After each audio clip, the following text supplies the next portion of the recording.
अयोध्या धाम हनुमानगढ़ी के महंत राजू दास जी महाराज जी हमारे बीच हैं। आज महाराज जी सी न्यूज़ का मंच, मुद्दों की महापंचायत, शिक्षा पे बात हुई, धर्म पे बात हुई, राजनीति पे बात हुई। क्या कहना चाहेंगे, कितना समर्थन करते हैं सी न्यूज़ के इस कार्यक्रम को? पहले तो सी न्यूज़ भारत के चीफ साहब को, सभी कार्यकर्ता बंधुओं को, सभी पदाधिकारी बंधुओं को 17 वर्ष पूर्ण होने पर ढेर सारी शुभकामना, मंगल कामना, खूब खूब बधाई। अभी जानकारी हुई, देखा कई प्रदेशों में आपके यह चैनल बहुत अच्छे तरीके से कार्य और काम करा।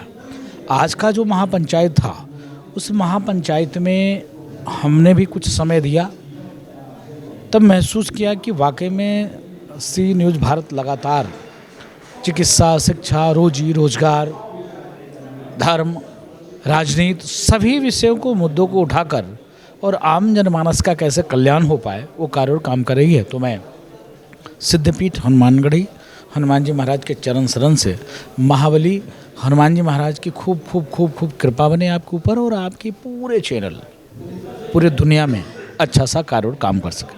महाराज जी, आप बड़ी निर्भीकता से बोलते हैं, सत्य के मार्ग पर चलने के लिए लोगों को प्रेरित करते हैं। जहाँ धर्म की बात हो, इस मुद्दे में एक बड़ा महत्वपूर्ण मुद्दा उठाया गया था, संतों का क्या होना चाहिए, क्या उनका व्यक्तित्व होना चाहिए, उस पर आपने बड़ा अच्छा प्रकाश डाला। और जैसा कि स्वामी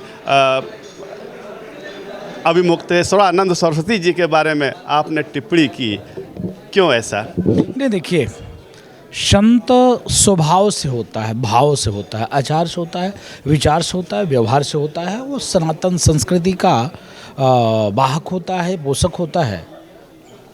और संत जब राजनीति से प्रेरित होकर किसी का मुखौटा बन जाता है, किसी के मुखौटे के लिए कार्य और काम करने लगता है, वो राष्ट्रद्रोहियों के लिए, धर्मद्रोहियों के लिए, सनातन द्रोहियों के लिए तो संत नहीं हो सकता है। और संत कोई भी हो सकता है। तो इसके नाते हमने ये कहा, अभिमुक्तेश्वरानंद जी महाराज के लिए आपके पत्रकार ने पूछा क्या साधु हैं, हमने कहा हाँ साधु हैं। फिर आपके पत्रकार ने पूछा कि आप विरोध क्यों किया, तो मैंने कहा इसलिए विरोध किया क्योंकि वो गाय खाने वाले के मुखौटा हो गए हैं, कभी राम को काल्पनिक कहने वाले के मुखौटा हो गए हैं, कभी सनातन विद्रोहियों को मुखौटा हो गए हैं। अब उनको उत्तर प्रदेश में माननीय पूजनीय उत्तर प्रदेश के यशस्वी मुख्यमंत्री पूज्य योगी आदित्यनाथ जी महाराज एक संत हैं, बड़े पीठ से हैं, सनातनी हैं, साधु हैं, फिर ऐसे शब्दों का प्रयोग करना क्या ये साधु का काम है क्या? हमने तो अभिमुक्तेश्वरानंद जी को गाली नहीं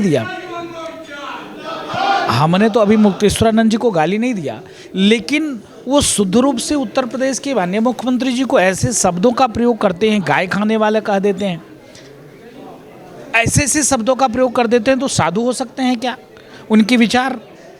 इसके नाते मैंने विरोध किया और मैंने कहा कि अगर वो वाकई में गौ माता को राष्ट्रमाता, राज्य माता का दर्जा दिलाना चाहते हैं, वो अगर वाकई में गौ हत्या बंद हो इस पर कार्य और काम करना चाहते हैं, अगर वो राजनीति नहीं कर रहे हैं, तो वो जो आज उत्तर प्रदेश में कार्य चला रहे हैं वो उस प्रदेश में चलाए होते जिस प्रदेश में बीजेपी की शासन सत्ता सरकार नहीं होती।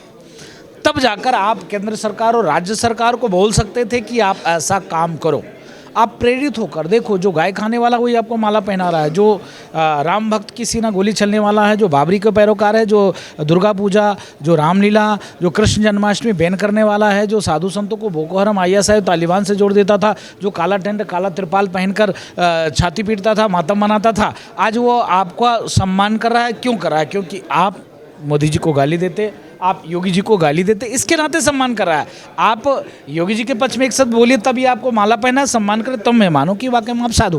महाराज जी, माने तो सनातनी की बात करें या हिंदुत्व की बात करें, हिंदू की बात करें, तो बड़ा संवेदनशील यह कौम है। और इस मुद्दे पर यदि गौ माता की बात होती है तो हर सनातनी गाय को अपनी माता मानता है, किंतु गाय को राष्ट्रमाता का दर्जा दिए जाने की बात हो या राम मंदिर में चंदा चोरी की बात हो, तो शंकराचार्य जी लगातार उत्तर प्रदेश सरकार को कटघरे में कर रहे हैं, ये कहाँ तक ठीक है? नहीं, देखिए, राम मंदिर के लिए तो उन्होंने शुरू से विरोध किया। रामालय ट्रस्ट बनाकर उनके पूज्य गुरुदेव भगवान क्या नाम है, पूज्य स्वरूपानंद सरस्वती जी को, जो कांग्रेस की शासन सत्ता सरकार में 17 मुख्यमंत्री उनके शिष्य हुआ करते थे, प्रधानमंत्री कांग्रेस के उनके शिष्य हुआ करते थे। वो चाहते तो कब का ये हल हो गया होता, उन्होंने हल करना नहीं चाहा।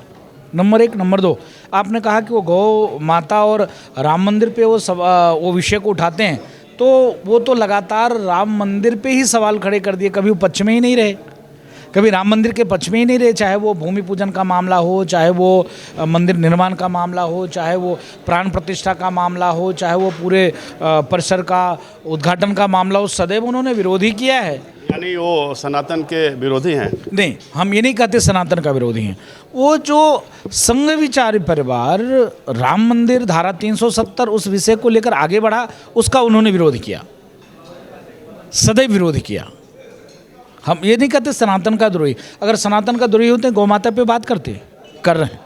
वो शुद्ध रूप से जो संघ विचार परिवार ने कार्य और काम किया, धारा 370 जम्मू कश्मीर के लिए, उसका विरोध किया उन्होंने। सीए का विरोध किया, एनआरसी का विरोध किया, नोटबंदी का विरोध किया।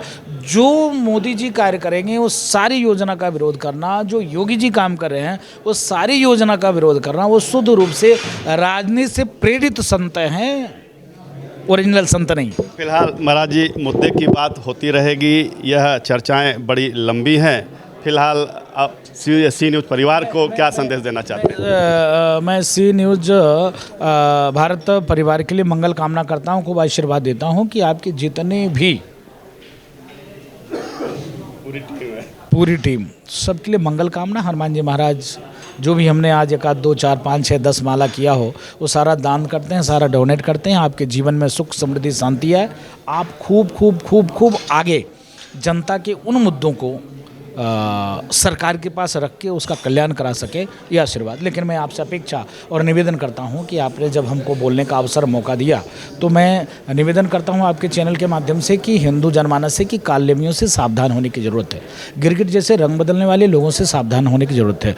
जो कभी राम को गाली देते थे उनसे सावधान होने की ज़रूरत है। जो कभी कृष्ण जन्मभूमि और काशी, जो कभी रामनवमी नहीं होने देते, जो कभी दुर्गा पूजा नहीं होने देते, जो जेलों में थानों में कृष्ण जन्माष्टमी रोकने का काम करते हैं, जो निहत्थे राम भक्तों के सीना गोली से छलनी करते हों, जो हनुमानगढ़ जी जैसे सिद्धपीठ पर नमाज पढ़ाने का कार्य और काम करते हैं, ऐसे कालनेमियों से सावधान होने की ज़रूरत है। आपका अपना कौन है ये आपको तय करना है, इस भाव और भाषा के साथ तय करना है। क्योंकि ये जब कुर्सी पे होते हैं तो फिर दूसरा कार्य करते हैं, जब ये कुर्सी से बाहर होते हैं तो राम रामत्व और हिंदू याद आने लगता है। जैसे ही कुर्सी पे होते हैं इनके सामने में नारा लगता है कि कहीं पीपल के नीचे में एक झंडा गाड़ दो और एक पत्थर रख लो, मंदिर हो जाता है। रामचरितमानस इनके लिए नफरती ग्रंथ हो जाता है, फाड़ने जलाने प्रतिबंध करने की बात करने लग जाते हैं। साधु संत चिलमबाज हो जाता है और संतों का अपमान करने लगते हैं। तो ये सारी चीज़ आपको देखना पड़ेगा, सारी चीज़ गौर करना पड़ेगा, सारे विषयों पर आपको प्रकाश डालना पड़ेगा। जैसे राम मंदिर का आदेश आता है, काला टेंट और काला त्रिपाल पहनकर मातम मनाने लगते हैं, मंदिर के विरोध 16 17 वकील खड़े कर देते हैं। देश में 5 लाख से ऊपर मंदिरों को एक्वायर करके रखा है। आज गौ हत्या पर जो बात हो रही है, क्या इतने वर्षों तक 60 वर्षों तक कांग्रेस की गवर्नमेंट थी, उस पर कार्य और काम क्यों नहीं किया गया? देश में 5 लाख से ऊपर मंदिरों को एक्वायर करके रखा है, मंदिर के विरोध में 27 कानून बनाकर रखा है, इस पर आपने कार्य और काम क्यों नहीं किया? आज जब मोदी जी के नेतृत्व में उत्तर प्रदेश में पूज्य योगी आदित्यनाथ जी महाराज के नेतृत्व में डबल इंजन की सरकार कार्य और काम कर रही है, तो आपके पेट में दर्द हो रहा है। इसके नाते मैं हिंदू जनमानस से आह्वान, अपील और निवेदन करता हूँ, आपको कालनेमियों से सावधान होने की जरूरत है। जो आपके लिए हित का कार्य करता है, आप उसके साथ रहिए। जय सिया राम।